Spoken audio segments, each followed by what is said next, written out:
Imagine being born into a world where your husband is chosen for you, where escape means eternal damnation, and where the prophet's word is law. The Fundamentalist Church of Jesus Christ of Latter-day Saints, better known as the FLDS, is one of the most secretive and extreme religious cults in America. Founded on the belief in plural marriage and absolute obedience, it operated in the shadows for decades until its leader, Rulon Jeffs, was exposed as one of the most dangerous cult leaders in modern history. But what really happens behind closed gates of this polygamous empire? And how did one man control thousands with fear, manipulation, and religion? This is a dark and shocking truth of the FLDS cult. Hello everyone, and welcome back to Lindsay Unfiltered. And today we are continuing our Behind the Cult series. If you haven't seen the previous video in this series, please be sure to check that out. It is about Charles Manson and the family. I did a poll and you guys resoundingly wanted to hear about the FLDS, which is one of the most notorious cults in America. We're going to dive into it, talk about the practices, talk about the victims, and truly look behind the cult. So if you like content like this that revolves around scandal, controversy, true crime with a twist of humor, make sure to hit that subscribe button. Without further ado, let's get behind the cult. First, we need to talk about the origins of the FLDS. The FLDS is seen as an offshoot of the traditional LDS or Mormon faith. But what are the differences between the two? Mainstream Mormonism is led by a president and prophet. This president is currently Russell M. Nelson.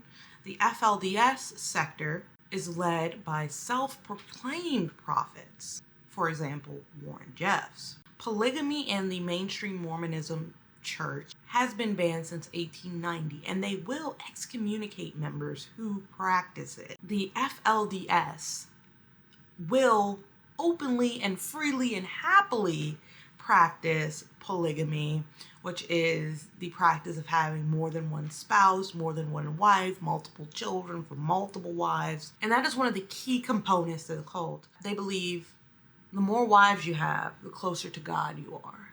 The bigger your family tree is, the closer to God you are in the FLDS. When we look at the traditional Mormons' view on modern living, they accept modern living. They embrace technology, they embrace education, they embrace the status quo that most Americans are going along with.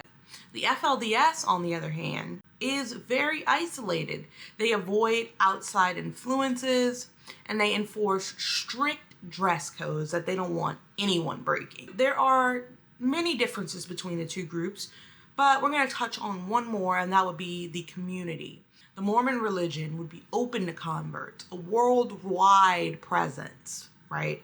They want to convert. They want people to join. They don't care what they look like, what walk of life they've been.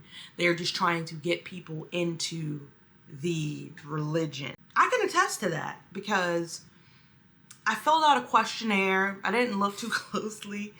And they have been messaging me to come for dinner and lunch and come to my house. And I'm like, hey guys, listen. The FLDS would not do that to me. They wouldn't.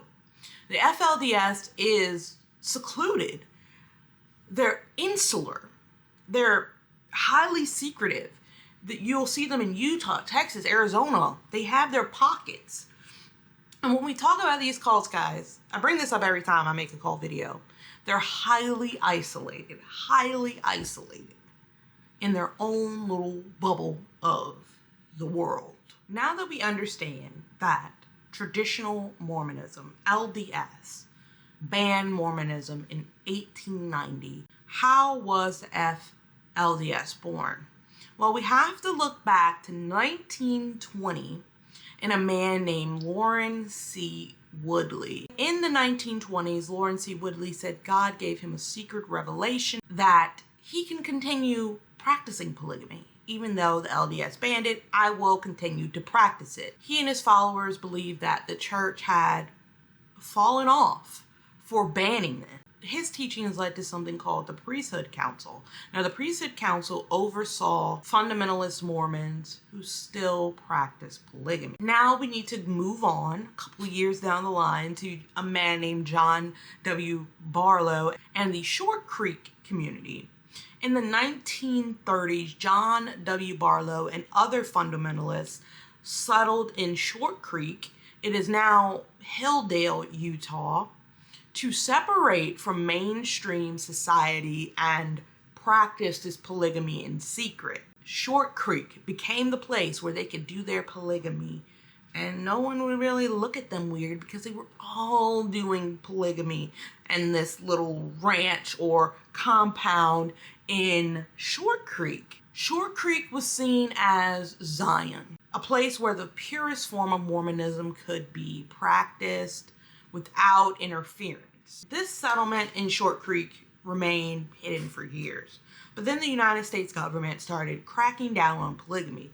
As you guys know, it is not legal to have more than one spouse.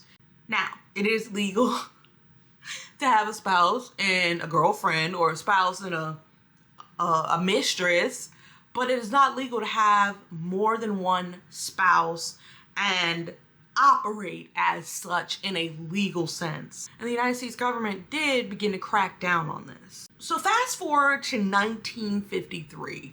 We had a raid on Short Creek. 1953, they went in there. The first major crackdown on July 26, 1953, Arizona police and National Guard, oh my God, this was a big deal.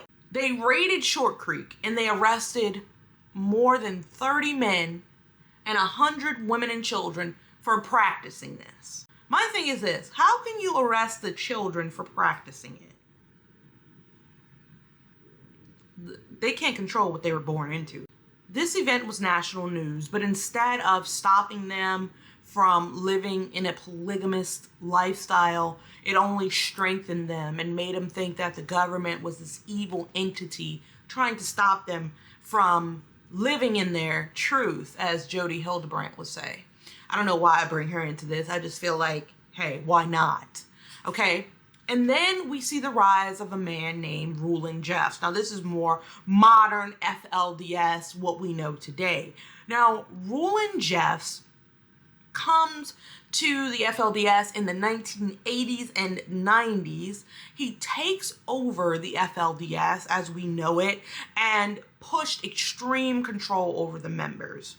He declares himself, he's a self-declared prophet. He arranges marriages between older men and young girls. And when we say young girls, I'm not meaning 17, 18, 19. I'm meaning 10, 11, 12, 13, and these older men.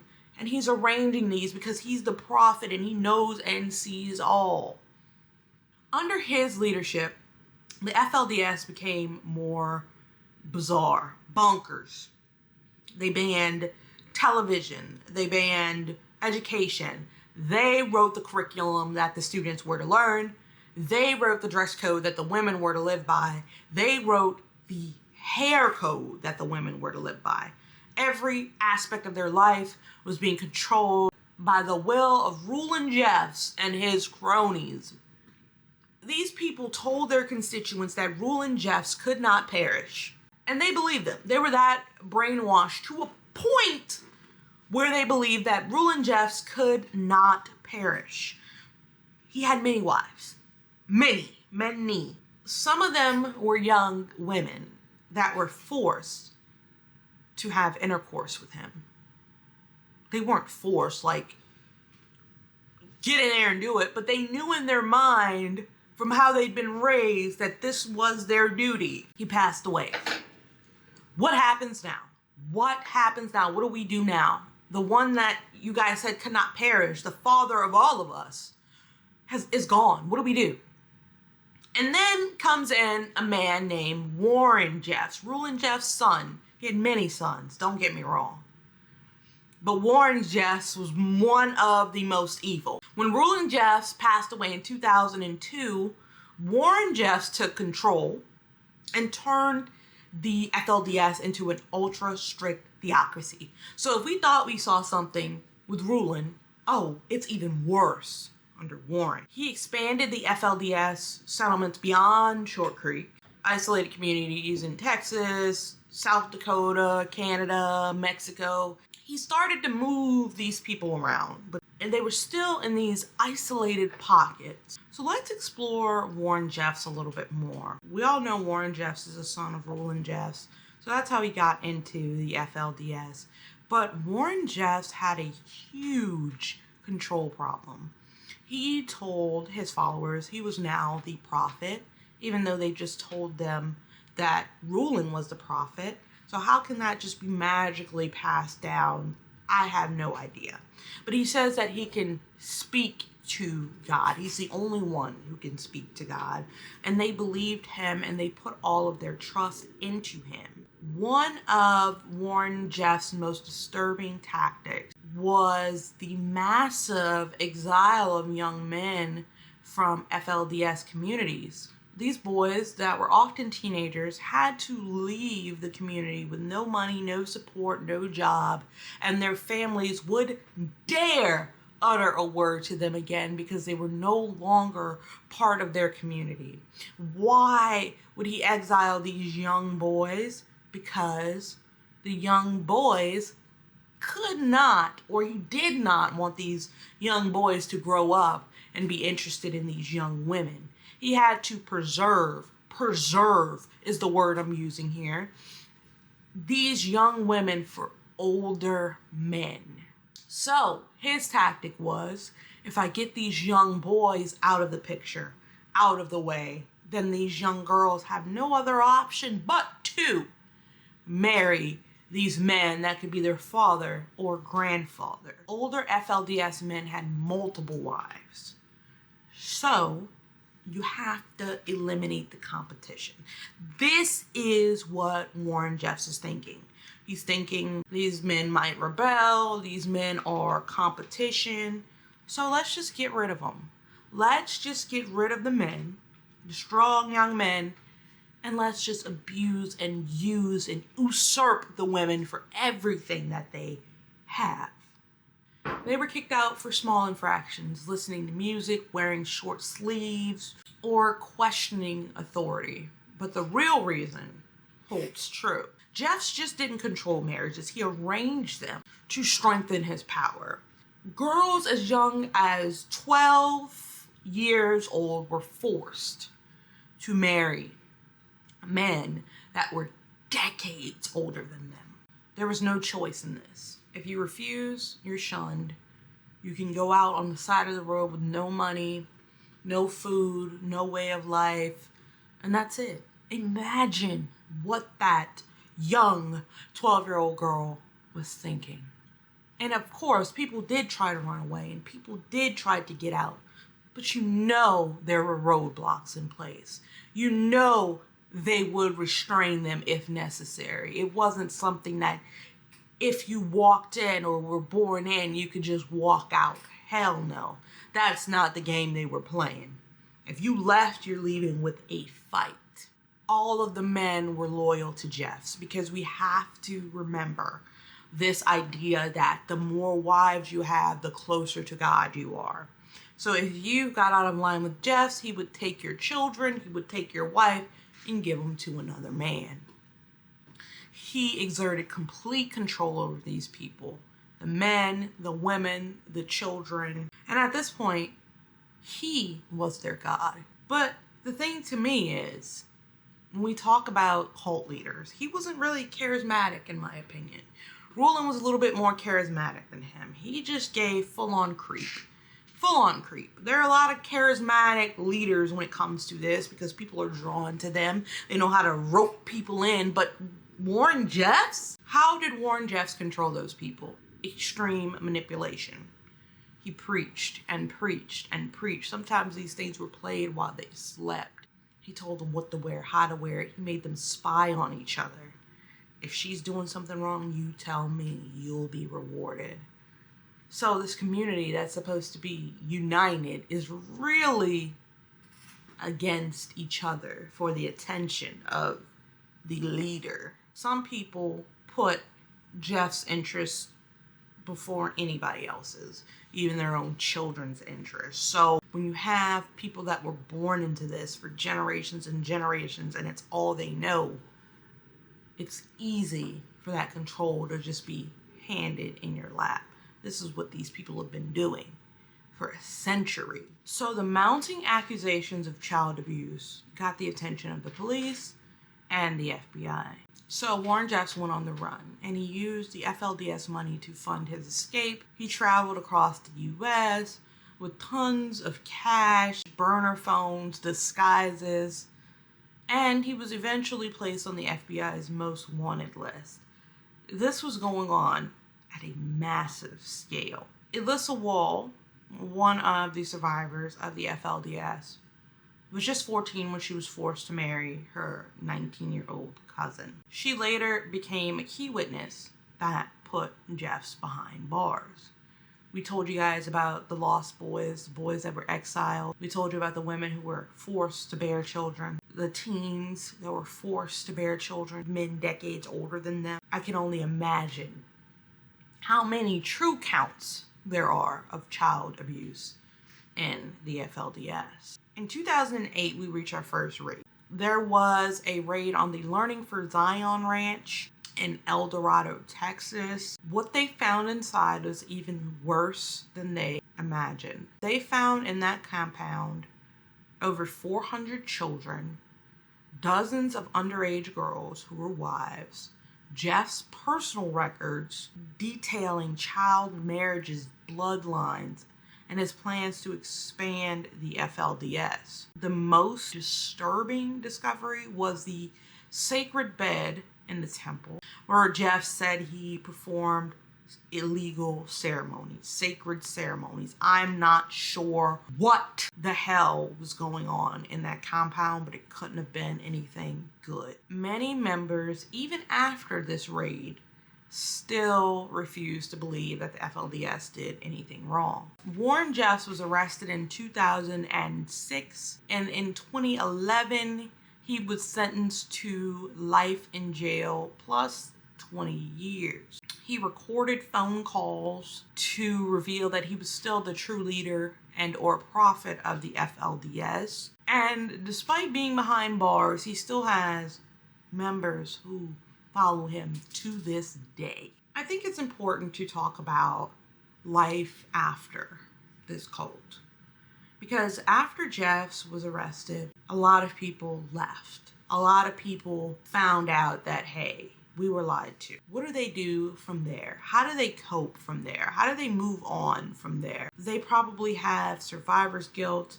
They probably have PTSD. They probably don't know how to function in mainstream society. All of these issues that they have that they didn't create for themselves, especially if they were born into it, a young child, a young teen. They have to go out here and learn how to repair their lives. The people that were married to their cousin, the people that were married to people decades older than them, the lost boys, the boys that were abandoned at 13 and 14, these people now have to pick up all the pieces and try to live a sustainable life. That trauma stays with them forever. And I think that's the biggest point that we must make. Just because they were in a cult doesn't mean that once the bad guy is locked up, they can live their lives. They will deal with that trauma for every day of their lives, in my humble opinion. And then you have people just sitting back waiting for Jeffs to return. You have people that still believe in him. You have people still doing these child marriages and polygamy in extreme secret, waiting on Jeffs' return. And they truly believe that Jeffs will be back for them. But I want to hear from you all. Do you think if the mainstream Mormon church would have never outlawed polygamy, we would have an FLDS? sect? Do you think Rulon Jeffs is the true end of the FLDS? Or does this cult still hold immense power? Could it resurge at any moment with the right charismatic leader? If you have any personal experiences, I want to hear from you. It's so deep. It's a bottomless pit of information. If you like this episode of Behind the Cult, I want you to go ahead and hit that like button, hit that subscribe button. There will be more episodes like this in the future. This has been Lindsay Unfiltered. Bye now.